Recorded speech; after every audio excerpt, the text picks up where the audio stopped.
brother said to me, Mon frère m'a dit, I died in hospital with third heart attack. je suis mort à l'hôpital avec crise cardiaque. When I died, Quand je suis mort, where I went, là où je suis allé, my body is in hospital, but I went in one place mon corps était resté à l'hôpital, mais moi je suis allé à un endroit where is all fire où il n'y avait que du feu and bad creature et des mauvaises créatures and terrified people there. et des gens terribles. When terrified people burn through fire, they kill into each other. Et ces gens terribles se tuaient les uns les autres. I was standing in one place J'étais là and I'm shouting et je hurlais. for help. Could anybody help me and take me out from this fireplace? Je criais à l'aide, mais quelqu'un peut m'aider et me sortir de ce lieu. When he got tired for shouting for help, Excuse me. when he got tired, For shouting, yes. Yeah. Quand il s'est fatigué de crier à l'aide, then he said, I saw one little light as a star. il dit là j'ai vu une petite lumière comme une étoile. But starlight growing, c'est they que- become bigger and bigger. Mais cette petite lumière grandissait, devenait de plus en plus grosse. And on the bigger light, I saw one big, beautiful throne. Et sur cette grande lumière, dans ces grandes lumières, j'ai vu un grand trône magnifique. And I saw on the throne, Jesus was seated. Et j'ai vu sur ce trône, Jésus était assis. All the people around the Jesus, they all praising Son of God, Lord of Lords, King of Kings, glory to Lord, hallelujah. Et j'ai vu plein de gens autour de Jésus qui chantaient Roi des rois, Seigneur des seigneurs, Dieu tout-puissant, Alléluia. And then my Jesus back to Jesus.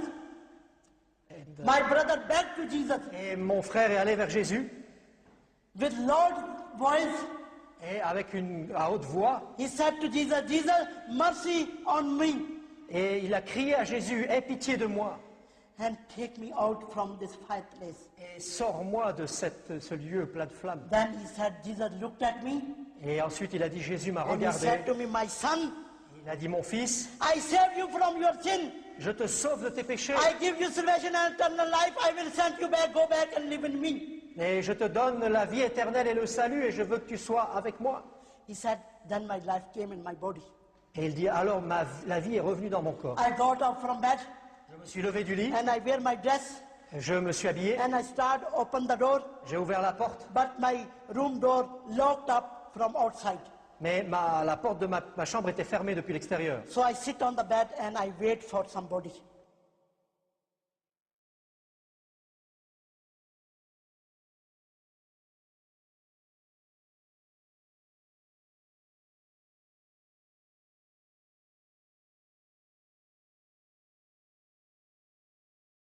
The headlines say Islam is going to be the largest religion in the world, but Islam is facing a crisis. The terrible deeds of ISIS, done in the name of Allah and following the violent example of Muhammad, have horrified many Muslims who are now questioning their faith. Missionaries to the Islamic world say more Muslims have converted to Christianity since 9/11 than during the entire 14 centuries of Islamic history. Many keep their conversions a secret, afraid for their lives. In London, this British college student from a Pakistani immigrant family left Islam after a lengthy study convinced him the Quran could not be true. We hid his face because Islam teaches that apostates must be killed. If someone leaves Islam or becomes apostate, he is thrown out of his family. His family will be the first one to abandon him. His friends will reject him. He will be killed or he will be persecuted. A lot of my friends, they said, okay, this is the last time we are talking to you because you disrespected Prophet Muhammad. You disrespected Islam. Imran has not yet become a Christian, but has studied the Bible and says Christianity is superior to Islam. Some ex-Muslims become atheists, but some discover a God who loves. Because of ISIS, many people become Christian. In Sweden, Pastor Fuad Rasho, himself an immigrant from Syria, has baptized more than 100 ex-Muslims. Every week, I meet almost one or more who come to me. They come to me and like to know about Christianity, about Bible, because they are very angry they are Muslim, as they don't like to continue to be Muslim. When it comes to religion, Europe has been called the new dark continent, and some Muslims here feel trapped between atheism and radical Islam. But they see hope in Christianity. When Nassim Ben Iman came with his parents to Germany as immigrants from a Muslim nation, he remembers thinking that if Germany is a Christian nation, then Christianity is a dead, sinful religion. Nakedness in the television is because of the Christian religion. Living together, not married, is because of the Christian religion. But then Nassim discovered real Christianity and is today an evangelist reaching Muslims and non-Muslims for Christ. When the people understand who Jesus is, they will more and more love Jesus and follow Jesus. And when the Muslims understand more and more what Muhammad is, what the Quran is, what the history is, then they will go farther away from Islam. Islam is going to collapse. Brother Rashid is the son of a Moroccan imam who lived for 15 years as a secret convert to Christianity. Now he hosts an Arabic-language Christian program called Daring Questions that challenges Muslims to question their faith. Many Muslims actually, they say, if what ISIS is doing is Islam, I'm leaving it. Some of them are becoming atheists. There's a huge wave of atheism in the Arab world right now. And there is also a huge wave of conversion to Christianity following Jesus Christ.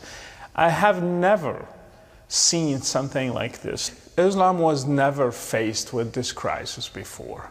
Nassim says Islam appears strong, but is only feeding off the spiritual void in many weak Christian nations.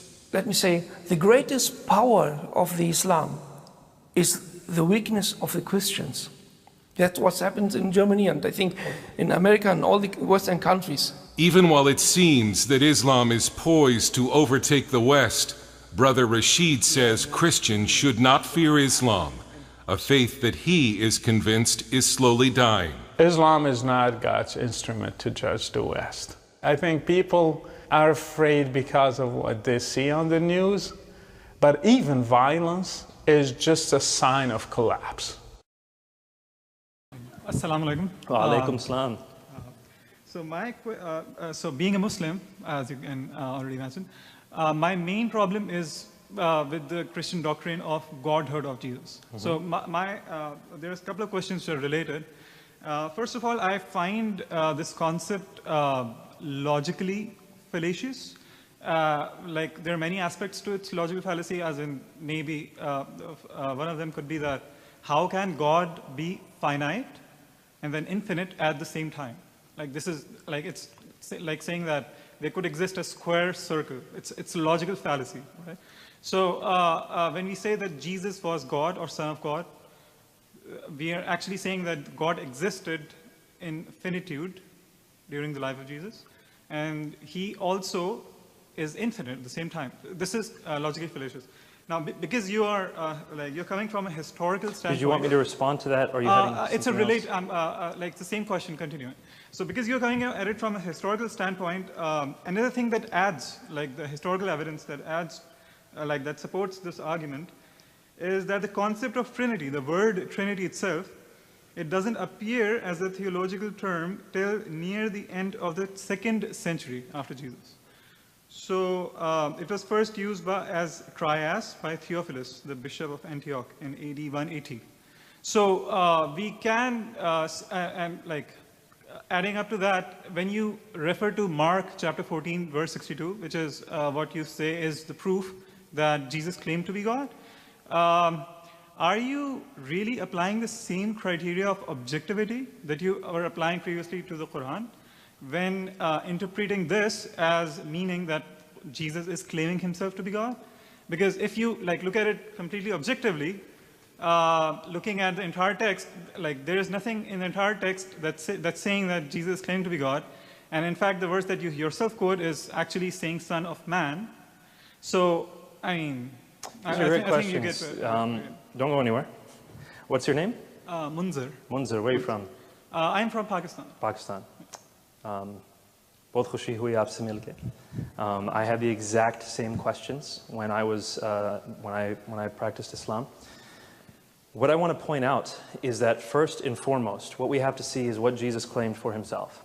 Now, the secondary stuff that follows, the theological unfolding or unpacking of what he said, we can spend years and years debating what it means. But what did he say about himself? That's the first thing we want to look at. So, again, that's the historical perspective. Theologians argue all day long, back and forth, back and forth. You know, theologians argue all the time, and I just sit back and watch and smile, because you can't really prove it one way or another.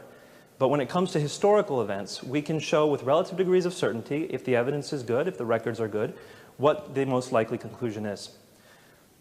So first, and let me give you an answer before, if you feel like interjecting, we can talk afterwards. First, I want to point out you are absolutely right. The term Trinity is not used till the end of the 2nd century. What is the doctrine of God called in the Quran? In Islam, what is the doctrine of God called? Tawheed. Tawheed. Is that in the Quran? No, the word Tawheed. The word Tawheed is a derived word from Ahad. Alhamdulillah, good. So you understand, the word Tawheed is not itself in the Quran.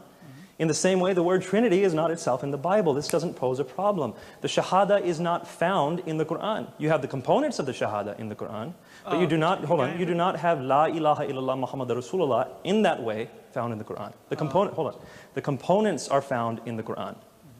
With the Trinity, the components are found in the Bible. So, the word Tawheed does appear in the Hadith. Oh, that's great, but it's not in the Quran. Just narrations of the Prophet. And the Hadith is much later. So we're looking at you asked for the Bible, and we have within the early canonical tradition, people calling God a Trinity in the early canonical tradition. In fact, much closer to Jesus' time than the Hadith were to Muhammad's time. So whichever way you stack it, when you're consistent, you end up with a stronger case for the Trinity, for Jesus' deity. Now I want to continue on to your next part of your question, which is Jesus finite or infinite? The argument is that Jesus is, actually I'm going to pose it in a slightly different way. Can Allah come onto this world if He wants? Can He be in this world if He wants?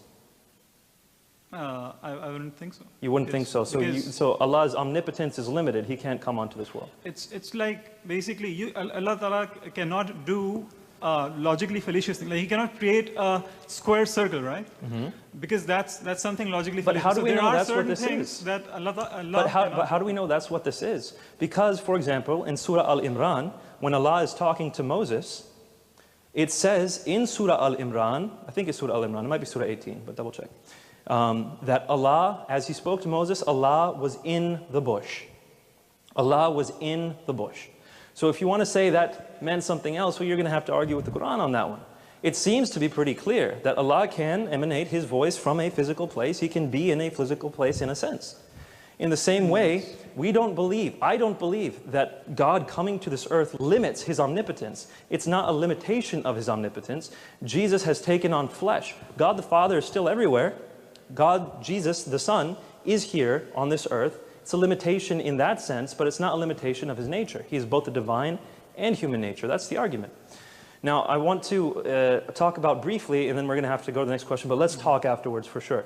You asked about the Son of Man. You said He's not calling Himself the Son of God, He's calling Himself the Son of Man. I'm emphasizing to you, my friend, when this hit me, again, while I was practicing Islam, when this hit me, it hit me like a bolt of lightning. The claim Son of God, according to Jews at that time, was not anything divine. Adam was called the Son of God. Solomon was called the Son of God. In the Psalms it says, you are gods. It's not a divine claim to call someone a son of God. But when someone refers to that Son of Man coming on the clouds of heaven, who's going to receive glory, authority, and sovereign power, and people of every nation and language are going to worship Him with the worship due only to God, that Son of Man is more than just a human. He is divine. He's going to be worshipped by all people of all time. So when Jesus calls Himself the Son of Man, it's not the Son of God title. And lots of Christians get this wrong, so I'm not pointing the finger at you. Lots of Christians say, oh, Son of Man means He's human, and Son of God means He's God. No, it's the other way around.